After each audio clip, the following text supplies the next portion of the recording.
확 또 반전 한번 일으켜 드려도록 하겠습니다. 네, 아니, 저희 안녕하십니까. 저희 예산에서 오기를 만들고 있는 황진영이라고 합니다. 짧은 시간에 저희 집을 얘기하려면은 김주부부터 먼저 시작을 해야 되는데 그게 안 돼서. 잠깐만요.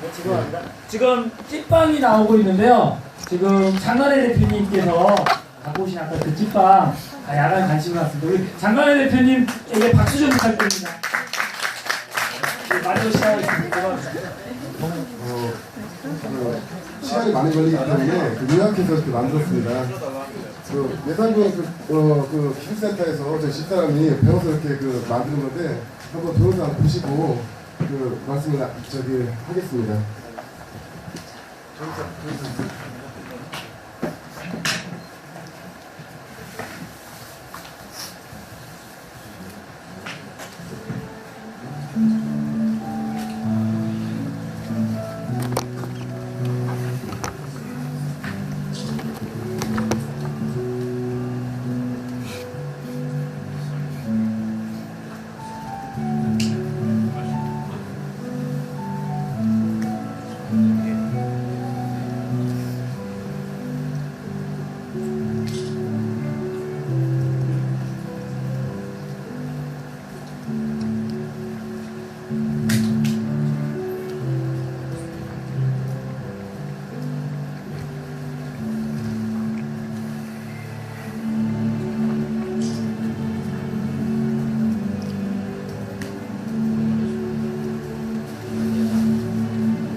그 마지막에 나와서 그림 만들고 있던 애들이 저희 애들입니다.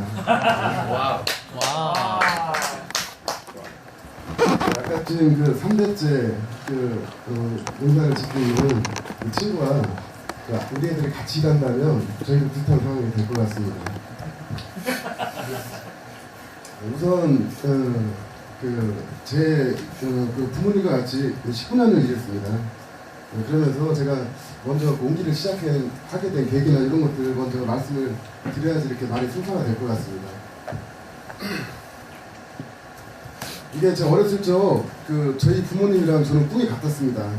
여기 공감되시는 분들도 많이 있으실 텐데 저희 부모님들은 저희 삼형제를 옹기를 시키지 않는 게 꿈이었답니다. 본인들이 너무 힘들고 어려웠기 때문에 옹기를 절대 시키지 않는다는 거예요. 또 저희도 부모님이 너무 어렵게 살았기 때문에 그것들을 보고 자랐기 때문에 저희도 옹기는 절대로 하지 않겠다고 생각을 했습니다. 1998년도 정도에 여기 예산에 17군데 옹기 공장이 있었는데 다 망했습니다. 저희 부모님도 혼자 살아나셨어요. 진실성과 노력 뭐 이런 것들 때문에 거기서 혼자 살아나셨을 거라 생각을 합니다. 그러니 얼마나 힘든 세월을 겪었겠습니까? 군대 갔다 와서 장사를 해서 돈의 원수를 한번 좀 갚아보고 싶었습니다. 주변에서 옹기 공장이 다 망하고 가니까 빚없이 사업하는 사람이 누가 있겠어요? 많이 힘드셨겠죠. 그래서 집에 있는 미천인 옹기를 가져가서 장사를 해서 돈을 좀 한번 벌어봐야 되겠다. 그 모인 돈으로 다른 거를 한번 해봐야 되겠다는 생각을 했습니다. 옹기를 가지고 인터차에다 싣고 길 거주로 나갔어요. 제대하고 나서 이틀 뒤에 나갔습니다. 나가는데 한 일주일 만에 그 옹기를 다 팔았어요.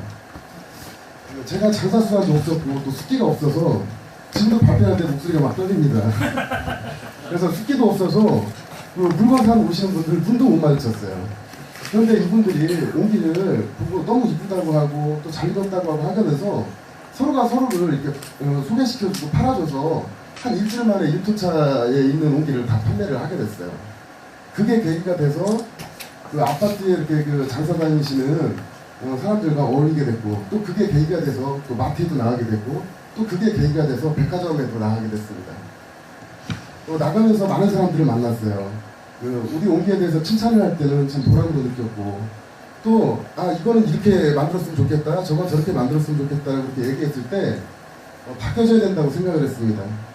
그러다 보니까 제가 직접 옹기를 만들어 보고 싶은 그런 욕심이 생겼어요. 그래서 옹기를 배우게 되었습니다.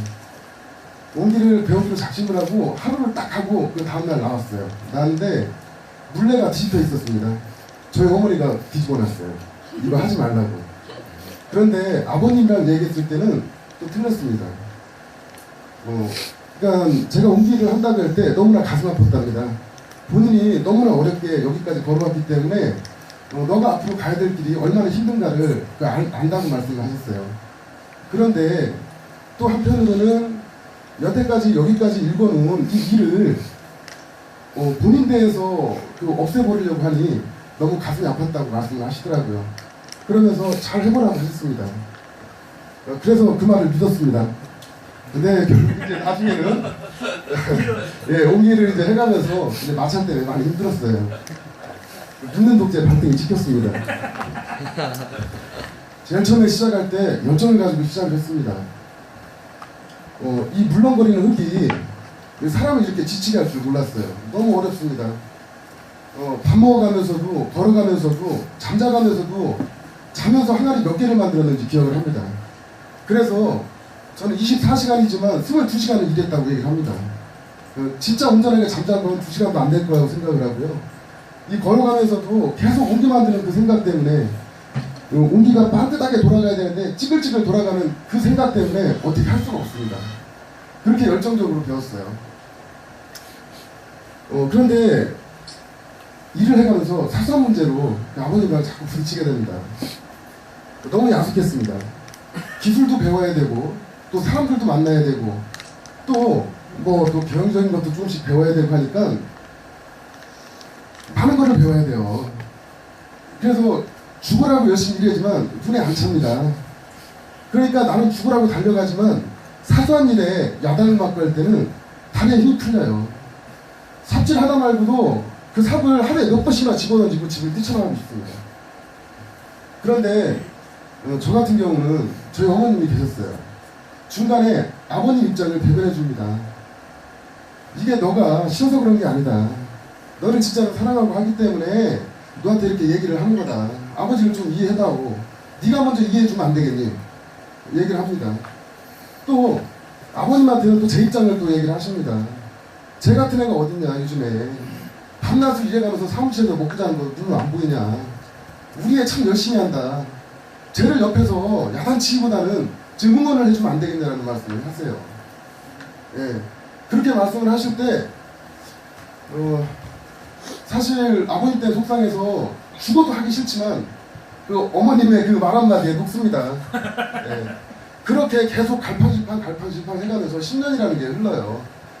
그런데 이게 어느 순간인가 저희 아버님께서 공장에 들어오셔서 제가 그릇을 만들고 있는데 너 이거 할 줄 안다고 그래요. 그래서 이거 할 줄 안다고 이거 못하고 그럼 어떻게 오기꾼장에서 밥 먹냐고 말씀을 드립니다. 아마 그때부터 아버님이 저를 좀 틀리게 봤나 봐요. 아마 그때 시각으로 얘가 이거를 할 줄 아네? 하고 생각하셨을 때 아마 다른 것들도 아마 보셨을 거라 생각을 합니다. 10년이라는 세월 동안에 저는 가만히 있지 않았고 마음속으로 힘들고 어려웠지만 끊임없이 다른 일을 하고 겪고 그렇게 했어요. 물론 이런 갈등이 없고 서로 제일 처음부터 이해를 해줬다면 그 길이 더 빨랐을지도 모르겠습니다. 그런데 그건 없었지만 어쨌든 멈추지 않고 꾸준하게 갔던 거죠. 요게 그렇게 해서 아버님이 그런 거를 쳐다봐가면서 좀 틀려지셨어요. 예전에는 모든 게 다 명령이고 또 너무 또 하듯이 합니다. 네가 이거를 아니면 이거 그만하고 이거 해. 뭐 이런 거에서 이거 해야 되는데 좀 어떻게 하면 좋을까? 의논을 합니다. 네. 그때부터 저는 아버지가 하시는 말씀을 들을 수 있는 마음이 열려요. 물론 제일 처음에 배울 때보다는 이해 폭이 훨씬 더 커진 건 사실입니다. 한마디 얘기하면 두마디 세마디를 들을 줄 알기에 물론 이해가 더 될 수도 있겠지만 아버님이 먼저 저의 생각을 할 수 있게 말을 할 수 있게 길을 열어주니까 저도 또 아버님의 또 말을 경청할 수 있는 자세나 준비가 되어 있습니다. 그런 세월들이 흘러가니까 제가 그 다음서부터는 제 생각을 조금 펼쳐가야겠다는 생각을 했어요. 그래서 그때부터 조금씩 그 변화를 하기 시작했습니다. 절대 버려야 되지 말 것이 있고 또 변해야 될 것이 있고 또 없어져야 될 것이 있고 새로 생겨야 될 것이 있더라고요. 그래서 그런 것들을 조금씩 만들어 나가기 시작했습니다. 그래서 지금은 아버님과 잘 소통하고 이렇게 지내는데 하지만 근본적인 세대 차이는 분명히 있는 것은 사실입니다. 벌써 사는 세대가 틀리고 또 살아온 방식들이나 이런 것들이 시대가 틀린 만큼 또 살아온 환경이 틀린 만큼 존재하긴 합니다. 하지만 예전이랑 틀려진 건 있어요. 서로의 얘기를 들어줄 줄 알고 또 얘기해 줄 수 있는 이해할 수 있는 가슴이 생겨나니까 이해를 하게 돼요. 아버님이 뭐를 하고 계실 때 그게 제 입장에서는 틀린 게 있거든요. 예전 같으면 그거 왜 그렇게 하세요 해가면서 말을 시작을 하면 어떨 때는 끝장토론까지 갑니다. 그렇게 되면 아버님이 그러죠. 너 때문에 죽겠다는 거죠. 너는 어렸을 때부터 청개구리 띠라는 겁니다. 얘라고 하는 법이 없다는 거예요. 그렇게 됐었는데 지금은 그거를 보고 가만히 있습니다. 아버지 저렇게 하시는구나. 저 아버지만의 방식이구나. 오랜 세월 저렇게 해왔던 일을 그거를 그 아들이 아버지 버릇을 고칠 수는 없지 않나. 그거는 있을 수가 없는 일이라는 거죠. 또 아버님이 제가 무슨 일을 하고 있을 때 잘하는 것들은 칭찬을 합니다. 하지만 못하는 일도 있을 거예요. 아버님이 보셨을 때. 보시고서 지나갑니다. 그러면 아버지 얼굴 보면 알아요. 못마땅하시구나. 그래도 저는 틀린 것 같지가 않습니다. 생각을 합니다. 하지만 그일 때문에 부딪히지는 않습니다. 이런 분명하게 이런 세대 간의 격차는 있는 것 같습니다. 제가 그 제목을 이렇게 적으라고 하시더라고요. 근데 제가 그동안 이렇게 아버님이랑 일했던 과정을 이렇게 설명을 하려고 했지 그 제목은 솔직히 해서 적하지 못했는데 존중과 존경 그렇게 하고 소통이라는 걸로 정했습니다. 저를 예를 들자면 이 젊은 저는 열정은 가지고 있습니다. 그렇게 하고 열정은 가지고 있고 대신에 한 발짝은 보지만 두 발짝 뒤는 못 볼 수가 있습니다. 그리고 또 생각한 거는 해봐야지 알겠습니다. 해보기도 전에 하지 말라고 하면 벌써 일을 해보기도 전에 제 생각이 다 꺾이고 그 의지마저 다 꺾여버리게 됩니다. 젊은 사람의 생각을 존중을 해서 이 사람이 조금 보다 빨리 그거를 경험하고 또 더 어렵지 않게 경험을 하고 또 그 다른 판단을 올바른 판단을 내릴 수 있도록 그 어른들이 물꼬를 터주는 거 중요하다고 생각을 합니다. 또한 젊은 저는 부모님도 저처럼 젊을 때가 있고 예전에는 날도 긴다는 기술자예요. 그래서 그 경험과 그 기술과 또 저도 모르는 그 넓은 세계를 볼 수 있다는 것을 그 존경심으로 생각을 하고 배우려고 하는 그 자세가 필요했었는데 저한테는 그런 자세가 없었던 겁니다. 그래서 존중과 존경이 그 터졌을 때 그 소풍의 길은 활짝 열릴 거라는 생각을 하고 한 발짝 걸을 것도 두 발짝 세 발짝 아까 지금 뭐 1+1 하대요. 네? 그래서 그런 길이 그 열릴 거라는 그런 생각을 했습니다. 지금은 아주 좋고요. 아버님 무슨 말씀을 하시면은 그 얘기를 듣고 다시 한번 생각을 여쭈어보고 거기에 제 생각을 얹으려고 많이 노력을 합니다. 네, 이상입니다. 궁금한 게 그 버튼터치라는 그런 교육 프로그램이 있었다는데 그걸 통해서 그 프로그램이 뭐였는지 그거